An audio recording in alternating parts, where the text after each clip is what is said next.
संसद के द्वारा किया गया। वो चर्चा में 75 साल की देश की गौरव यात्रा, विकास यात्रा और उपलब्धियों की भी चर्चा होनी थी।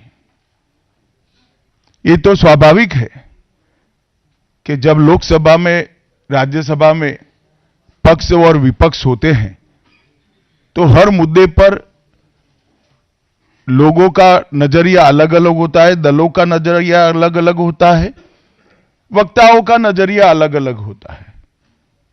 मगर संसद जैसे देश के सर्वोच्च लोकतांत्रिक फोरम में जब चर्चा होती है तब इसमें एक बात कॉमन होती है कि बात तथ्य के आधार पर होनी चाहिए और बात सत्य के आधार पर होनी चाहिए। कल से कांग्रेस पार्टी ने जिस तरह से तथ्यों को तोड़ मरोड़ कर रखने का प्रयास किया है, ये अत्यंत निंदनीय है और मैं इसकी निंदा करना चाहता हूं। ये क्यों हुआ? क्योंकि भारतीय जनता पार्टी के वक्ताओं ने संविधान पर, संविधान की रचना के मूल्यों पर और जब जब कांग्रेस या भारतीय जनता पार्टी का शासन रहा तब शासन ने संविधान के मूल्यों का किस तरह से मूल्यांकन किया, संरक्षण किया और संवर्धन किया, इस पर फैक्ट के साथ भारतीय जनता पार्टी के वक्ताओं ने अनेक उदाहरणों के साथ जनता के सामने विषय रखे और उसमें वो तय हो गया कि कांग्रेस पार्टी आंबेडकर जी विरोधी पार्टी है, कांग्रेस पार्टी आरक्षण विरोधी पार्टी है, कांग्रेस पार्टी संविधान विरोधी पार्टी है, कांग्रेस पार्टी ने सावरकर जी का भी अपमान किया,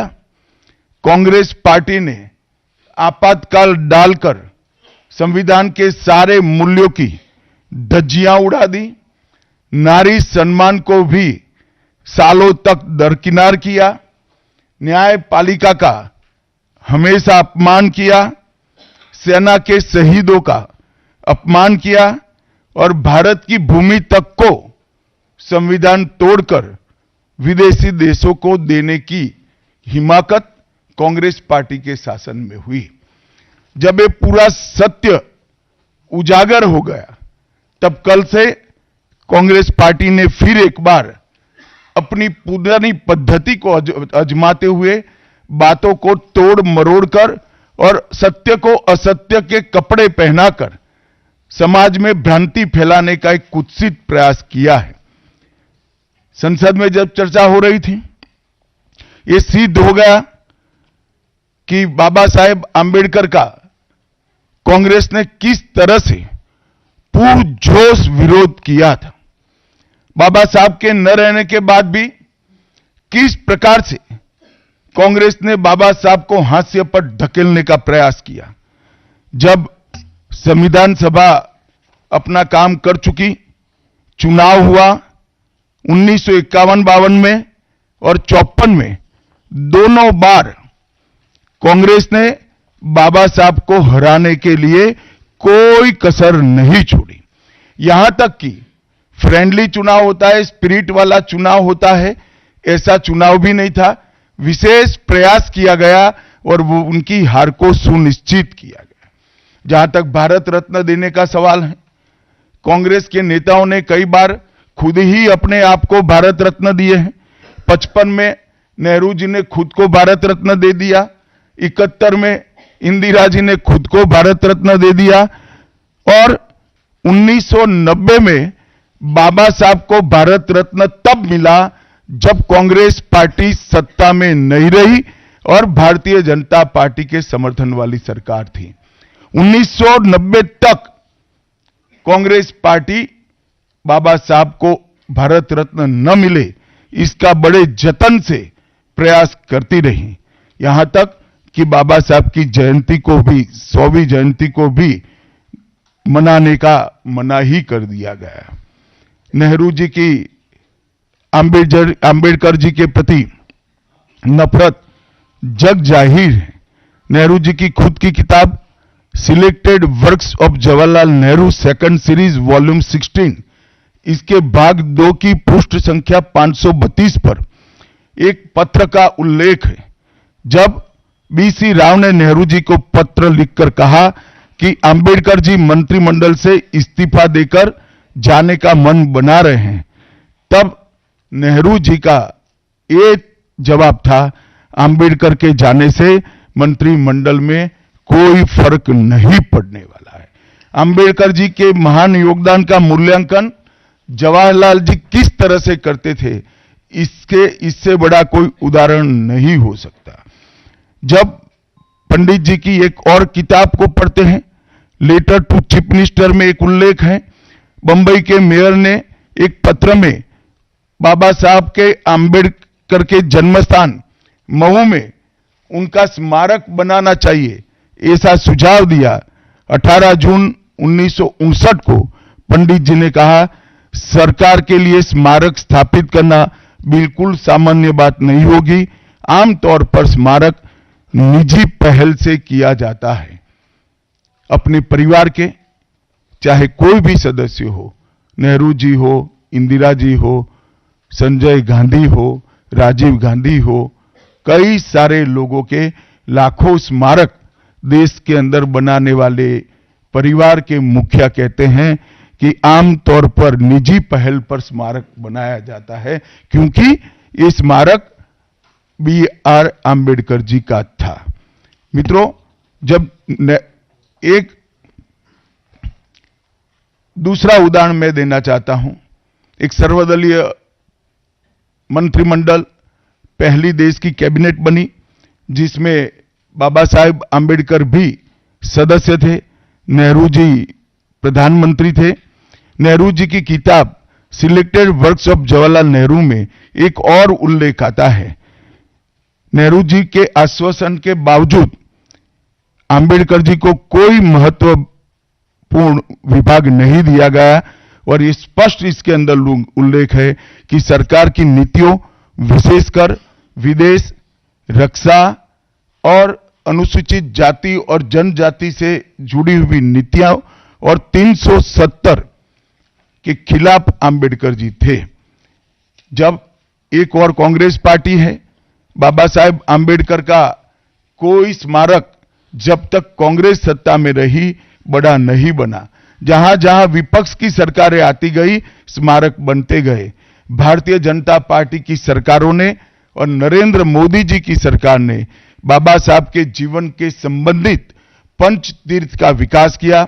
मध्य प्रदेश में महू, लंदन में वो स्थान जहां बाबा साहब पढ़ते थे, नागपुर में दीक्षा भूमि, दिल्ली में महापरिनिर्वाण स्थान और महाराष्ट्र के मुंबई में स्थित चैत्य भूमि का विकास करने का काम भारतीय जनता पार्टी की सरकारों ने किया।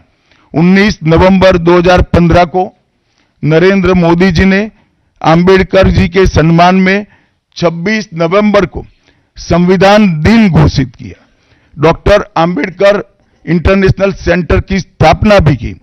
2018 में प्रधानमंत्री नरेंद्र मोदी जी ने महापरिनिर्वाण स्थल पर डॉक्टर अंबेडकर स्मारक का उद्घाटन किया, जो लगभग 2 एकड़ में फैला है। मित्रों, मैं आज जब आप सबके सामने उपस्थित हुआ हूं, तब राज्यसभा में मेरे बयान को तोड़ मरोड़ कर पेश किया गया। मेरा मीडिया के सभी मित्रों से आग्रह है, कांग्रेस ने सार्वजनिक जीवन में ये जो पद्धति की है कि बयानों को तोड़ मरोड़ कर पेश करना, हो हल्ला मचाना और भ्रांति खड़ी करना। पहले उन्होंने नरेंद्र मोदी जी के भी एडिटेड बयानों को सार्वजनिक किया। चुनाव जब चल रहा था, मेरे बयान को AI का उपयोग कर एडिट किया गया और पूरे देश में इसको प्रसारित करने का घृणित काम किया गया। और आज अंबेडकर जी के लिए मेरी बात को तोड़ मरोड़ कर वो पेश कर रहे हैं। मैं स्पष्टता के साथ कहना चाहता हूं, मीडिया को विनती भी करना चाहता हूं कि मेरा पूरा बयान जनता के सामने रखिए। मैं वो पार्टी से आता हूं जो पार्टी कभी आंबेडकर जी का अपमान नहीं कर सकती। पहले जनसंघ और फिर भारतीय जनता पार्टी ने हमेशा आंबेडकर जी के सिद्धांतों के आधार पर चलने का प्रयास किया है। जब जब भारतीय जनता पार्टी शासन में रही, आंबेडकर जी के सिद्धांतों का हमने प्रचार किया है, प्रसार किया है। आरक्षण को और मजबूत करने का काम भारतीय जनता पार्टी ने किया है।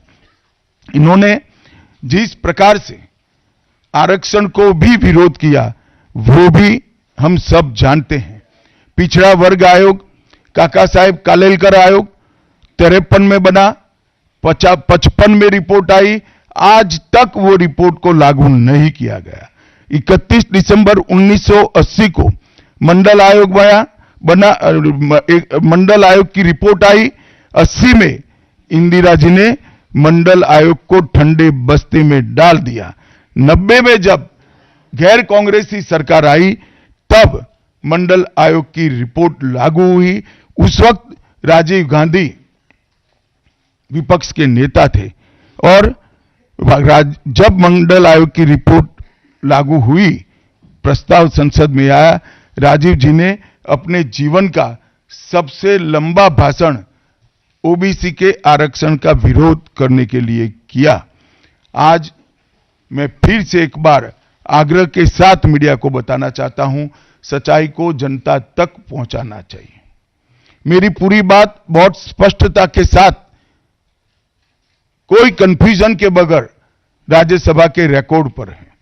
आज भारतीय जनता पार्टी के सैकड़ों कार्यकर्ताओं ने ट्वीट कर भी इस सत्य को लोगों के बीच में पहुंचाया है। और जिन्होंने जीवन भर बाबा साहेब का अपमान किया, जिन्होंने जीवन भर बाबा साहब के सिद्धांतों को दरकिनार किया, जिन्होंने जब तक सत्ता में रहे बाबा साहब को भारत रत्न मिलने नहीं दिया, जिन्होंने जब तक सत्ता पर रहे आरक्षण के सिद्धांतों की धज्जियां उड़ाई, वो लोग आज बाबा साहेब आंबेडकर के नाम पे भ्रांति फैलाना चाहते हैं। मैं कांग्रेस के अध्यक्ष खरगे जी को भी कहना चाहता हूं, खरगे साहब, आपका तो कम से कम दायित्व तो बनता है, क्योंकि आप उस वर्ग से आते हो जो वर्ग के लिए बाबा साहब आंबेडकर जी ने पूरा जीवन समर्पित किया। आपने कम से कम कांग्रेस के एक कुत्सित प्रयास में सपोर्ट नहीं करना चाहिए था। मुझे बड़ा दुख है कि आप भी राहुल गांधी जी के दबाव में इसके अंदर शामिल हुए हो। मित्रों, आज जब हम सब यहां बैठे हैं, मैं फिर से एक बार कहना चाहता हूं, कांग्रेस के पास इस संविधान के ऊपर की चर्चा में बाबा साहेब आंबेडकर विरोधी कांग्रेस है, इसका कोई जवाब नहीं बचा।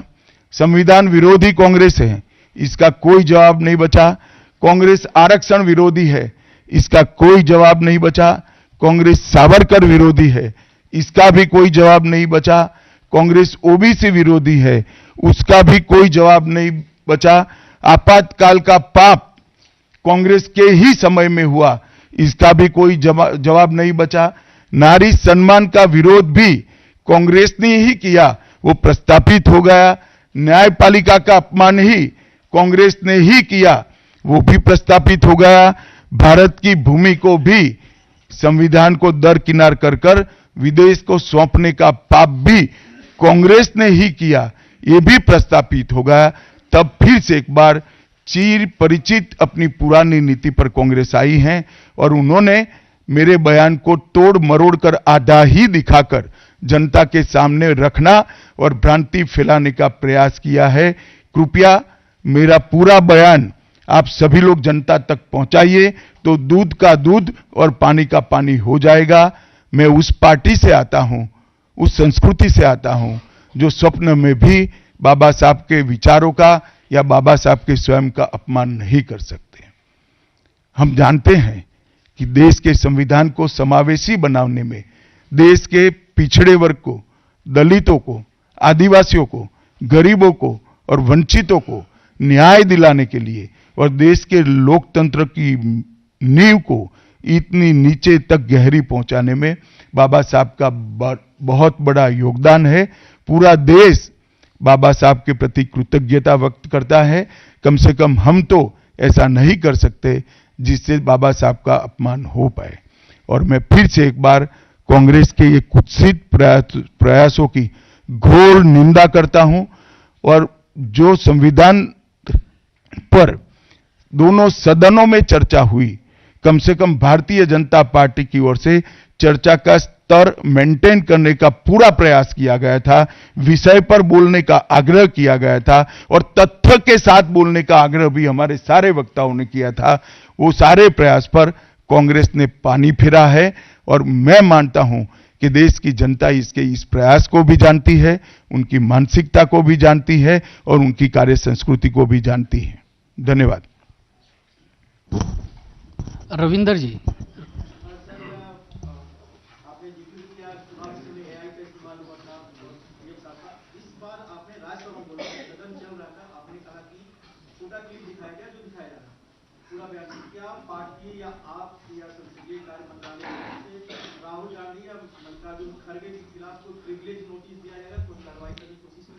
देखिए, मैं पार्लियामेंट के बारे में बाहर जवाब नहीं दे सकता, परंतु मैं इतना जरूर कह सकता हूं कि इसके सारे legal option Bharatiya Janata party तरासेगी।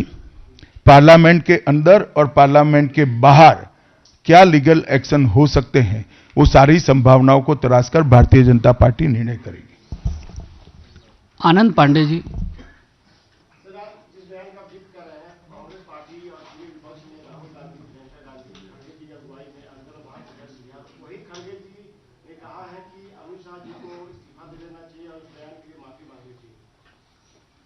खड़गे जी मेरा इस्तीफा मांग रहे हैं, इनको आनंद होता है तो शायद मैं दे भी दूं, मगर इससे इनकी समस्या का अंत नहीं है। अभी 15 साल तक कम से कम उनको वही जगह पे बैठना है जहां वो बैठे हैं। खड़गे साहब, मेरे इस्तीफे से आपकी दाल नहीं गलने वाली है।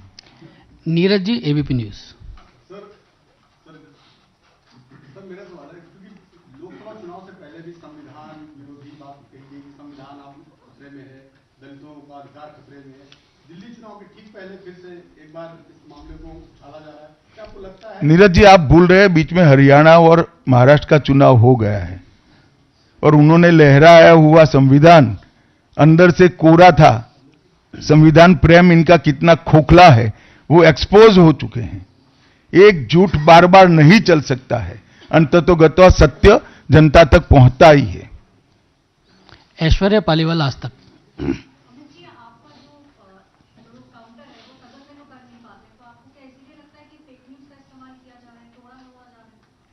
नहीं, सिर्फ मुझ पर नहीं, कई बार प्रधानमंत्री जी के लिए भी इस प्रकार के प्रयास किए, चुनाव के वक्त मेरे लिए भी किया था, फिर से एक बार कर रहे हैं। मगर मैं इसीलिए आज आप सबके सामने आया हूं। सार्वजनिक जीवन में आपका भी दायित्व है कि क्षीर नीर करने में जनता का मदद करिए, दूध का दूध और पानी का पानी करने में जनता को मदद करिए। मुझे आनंद होता अगर मेरे भाषण के मुद्दों के तथ्यों को वो चैलेंज देते। तथ्य पर चैलेंज देने के लिए कुछ नहीं है। मैंने भाषण का एक एक शब्द तथ्यात्मक है और इतिहास से गर्भ से बाहर आया हुआ है, इसलिए वो इस प्रकार से मेरे भाषण को एडिट कर कर इसको गलत अर्थ निकालकर इस प्रकार का प्रयास कर रहे हैं। शैलेंद्र जी। खुद खड़गे जी की तरफ से एक आपत्तिजनक बयान भी आया है आपके बयान को खुद करते हुए, इस तरह से कि हाँ आग लग जाएगी, या उस पर क्या कहना चाहेंगे? उन्होंने भड़काऊ बयान। मुझे लगता है आप मेरी प्रेस को अच्छे से कवर करिए, कुछ नहीं होगा। प्रज्ञा कौशिक।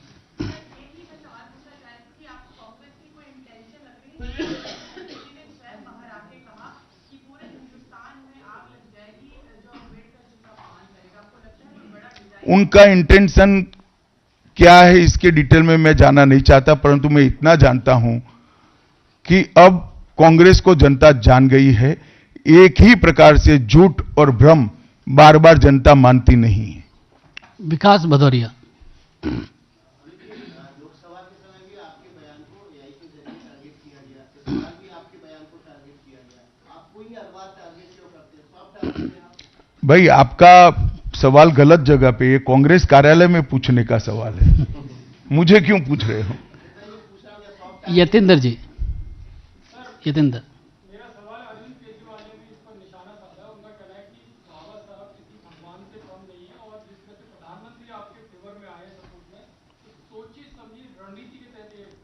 देखिए, इनकी भ्रांति है। प्रधानमंत्री सत्य के फेवर में बोले हैं। मोहित भट्ट। सर, जिस प्रकार से सारी विपक्षी पार्टियां भी अब साथ आ रही हैं, पहले वो अलग अलग मुद्दों पे पार्लियामेंट में अलग अलग दिखी थी, लेकिन इस मुद्दे पे वो सड़कों पे आने की बात कर रही है। आम आदमी पार्टी ने प्रोटेस्ट किया, टीएमसी भी प्रोटेस्ट करेगी, तो इस मुद्दे पे सारी विपक्षी पार्टी एक साथ आ गई है। देखिए, सत्य को किसी के सपोर्ट की जरूरत नहीं होती। हमारी बात में, हमारे मुद्दों के साथ सत्य स्वयं खड़ा है।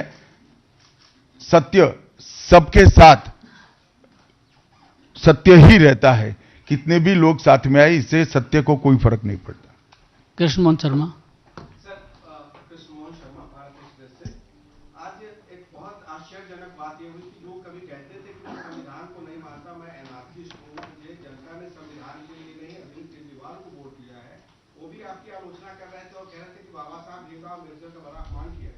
चलो, कम से कम मेरे कारण अरविंद केजरीवाल जी संविधान का और बाबा साहब का सम्मान करने लगे, वो आनंद का विषय है। संजय जी। सर, आपका भाषण सभी ने देखा था, सुना था। उस समय तक कोई सी चीज सामने नहीं आई थी, लेकिन उसके बाद से जैसे जब आपकी स्पीच जब खत्म हो गई, जब बाहर निकले, उसके बाद में सोशल मीडिया पर जिस तरीके से एक के बाद चीजें आने लगी, उस समय आपको लगा था कि सीधे आप ही पे अटैक कर रहे हैं। शायद आप भूल रहे हैं कि राज्यसभा में श्री राहुल गांधी नहीं बैठते हैं। राहुल गांधी लोकसभा में बैठते हैं। आमोद जी। सर, आपने इस भाषण के खिलाफ प्रिविलेज का नोटिस दिया है डायरेक्ट जुलाई में राज्यसभा में। क्या प्रिविलेज का मामला इसमें बनता है? मुझे क्या मालूम, हो तो स्पीकर साहब ने तय करना पड़ेगा, सभापति जी तय करेंगे। अमित। सर, खड़गे जी ने ये भी कहा कि आपको लगातार डिफेंड किया गया था पीएमसीओसी भी इस बयान के बाद, और देश में जगह जगह लोगों में गुस्सा है। मुझे लगता है कि खड़गे जी ने आत्मनिरीक्षण करने की जरूरत है।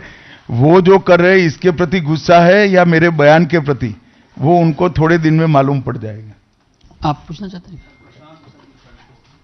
लोकसभा चुनाव से लेकर के कल संसद में आपके बयान टारगेट पॉलिटिक्स दिखाई दी। इस टारगेट पॉलिटिक्स का बीजेपी कैसे जवाब देगा? नहीं, बीजेपी को टारगेट कर रहे हैं वो सही है, क्योंकि जनता के फैसले लगातार बीजेपी के पक्ष में आ रहे हैं। इसका उनके पास ना कोई काट है ना कोई तोड़ है। इसलिए जनता के फैसले के बाद ईवीएम पर सवाल उठाते हैं। जनता के फैसले के बाद खुशफहमी में रहते हैं कि हारने के बाद भी कि हम जीते हैं, और जनता के फैसले के बाद भी फिर से एक बार भ्रांति फैलाने का प्रयास करते हैं, परंतु जनता सब जानती है। अंतिम सवाल रविकांत जी। सर, पूरे सत्र के दौरान देखा गया है कि इंडिया अलायंस सभी मुद्दों पर एकजुट नहीं था, लेकिन कल के भाषण के आपके भाषण के बाद उनको लगता है कि एक मुद्दा मिल गया, आपके भाषण की वजह से सभी एकजुट होकर आप पर हमला कर रहे हैं, तो आपने यूनाइट कर दिया उनको। ऐसा नहीं है। जब एक प्रकार का नैरेटिव खड़ा होने का, गलत नैरेटिव खड़ा करने का प्रयास होता है, तब शुरू में नैरेटिव गलत है या सही, वो समझे बगैर काफी लोग साथ देते हैं। जब जनता का रिएक्शन आता है, तब कुछ स्थिति अलग होती है। आप थोड़ी राह देखिए। आप सभी मीडिया के साथियों का बहुत बहुत धन्यवाद। आप सब बहुत कम समय में आए, आपका आभार। धन्यवाद।